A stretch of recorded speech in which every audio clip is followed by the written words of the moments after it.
This is the first page. I need the second page. Hello! Before we start this video, I just want to say there's lots of ways that you can homeschool without buying tons of things, but I'm just going to share with you what we've bought. I will show you some of the things that we've already got that I'm going to kind of use for homeschooling.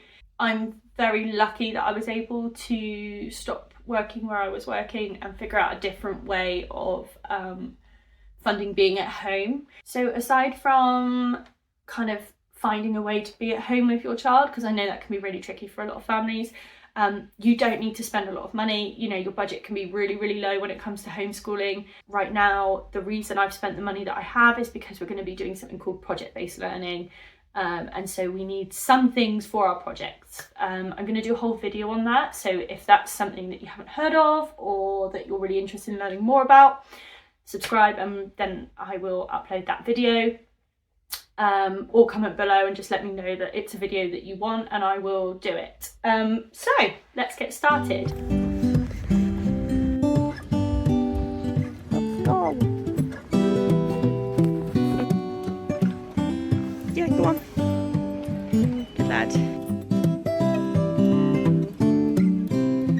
Got so much stuff. Have you got anything interesting, Artie, that you like the look of? Just that. Oh look, they've got Pokemon pens and gamer pens. Pretty cool. Who's that? I'm in like notebook heaven right now. I want them all.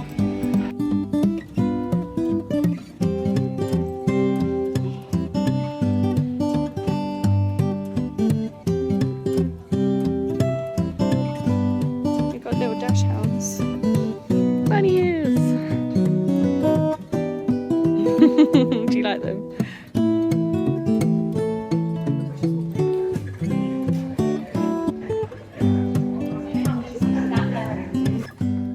Okay, so I'm going to show you what we already have quickly, and then I'm going to show you what we bought over like a few days, to be honest.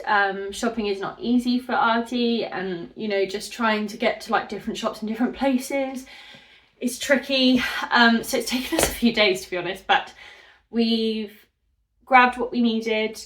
And so I'm going to show you what we've got. So this thing is our hot mess right now, but basically this is our kind of existing setup just for our crafts and our games and things. So I've decided to just repurpose this a little bit to include our homeschooling stuff. And I think we've got enough room. I mean, all of their Christmas stuff it's just kind of been chucked on top, which isn't very helpful. I bought these, Artie got these for Christmas, which are fabric markers, so that he can do some plushie customizations because he's really into that. And he got some modelling clay, again, really good for kind of just doing bits and bobs. Then we've got some colouring books, some paper. Obviously, you always need tons of paper. We've got some more crafty bits up here. So we've got like the slime stuff that he can make. We've got the paints. We've got some face paints and bits and bobs. We've got some stuffing so that he can make his own plushies. A mat for the table so that we can just stay nice and clean when we're doing crafty things. A lot of what Artie is into is crafting stuff, so that's why we focused on that. But if your child is more like bish bash bosh, get it done, you could just get some workbooks and go through those every day. Artie has quite specific needs, so he needs an environment that isn't too demanding, and he needs to kind of pick and choose what he does, which sounds controversial, but the reality is that we're not designed to be, you know, oppressed or just told what to do all the time and be servants and obedient. You know, humans want some choice in life. So his interests are crafty, so that's what we're following. It doesn't mean that I can't teach him maths through that, English, all of it.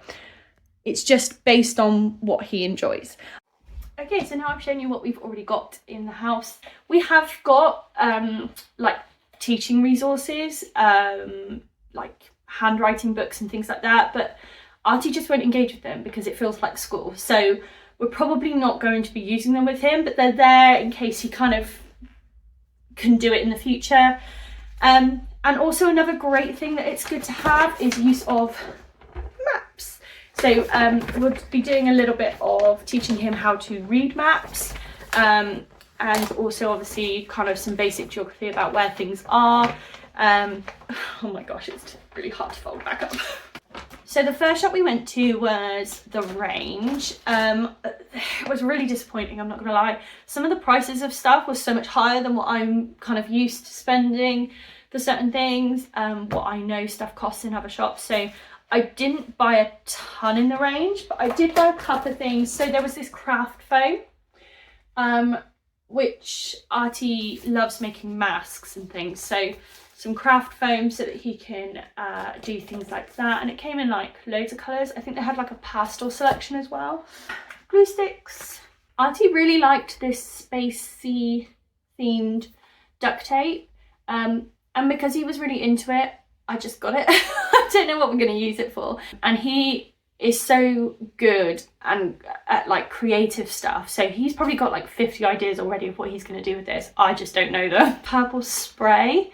And he's become really obsessed with decorating his room recently, and he wants to do some like of his own drawings on the walls, but we aren't looking to be here for very long, so we're having some discussions about what we're going to do with that. We actually did do it in a previous house. We were studying the Cave Baby book from Julia Donaldson, and so I let them do cave paintings on their like old playroom, but it was a nuisance to clean, so I don't know. One of the other things that we found were these gorgeous fox scissors. He's going to be doing lots of like crafty stuff, cutting fabric and things, so he does need a good pair of scissors, and I always call him my little fox cub, so as soon as he saw those he really wanted them. But they're so cute, look at them. Okay, so that's everything that we got from the Range. Like I said, it wasn't that great there, to be honest. I was a bit disappointed. So then a few days later we went to B&M. I got a big project book. Now I and ahhed about this because I was thinking I would go with like one of those box files where you can just put things in, but then I think really I don't want just random bits of paper. I would rather he had his own book that he can kind of keep adding to. We might end up going back to the box file idea. We'll just see how it goes, but yeah, the plan is to do this. And then, so one of his projects will be making his own plushie, so he can do some designs, he can measure the materials that he's going to need and write down the measurements, he can do all those things. I thought I'd got more from B&M, but maybe not. I can't find anything. There's probably a bag somewhere in this house with a ton of stuff that I've just lost. So yeah, apparently that's all we got from B&M. Maybe we got more. I don't know, if I'm totally honest. I'll have a look around and see. But then we did Hobbycraft. Now Hobbycraft was really, really good, but it is not a cheap shop. So I was really careful kind of what we picked because I know I could get some things better on Amazon. So we got this mini glue gun. This was actually like a £5. He chose this purple material for his plushie that he's going to make. And we got some extra stuffing for the plushie so that he can make it. So that's all we've bought for homeschooling.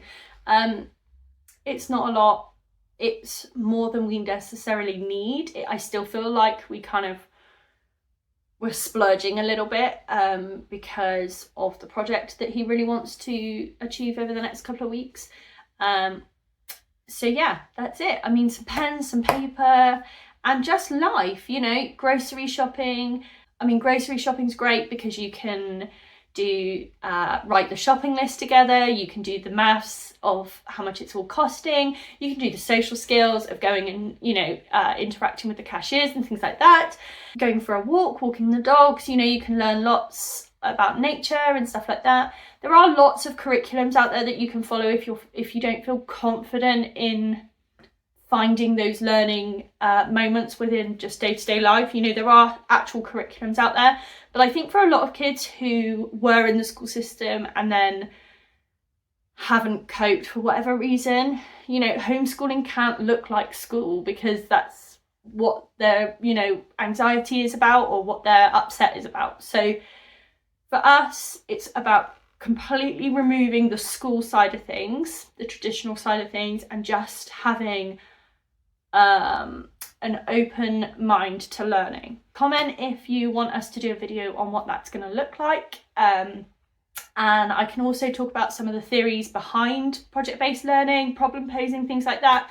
I'm more than happy to talk about that because I'm very passionate about it. If you are a homeschooler or thinking about homeschooling, I'd love to stay in touch and hear about your journeys too. So feel free to share what you're up to as well.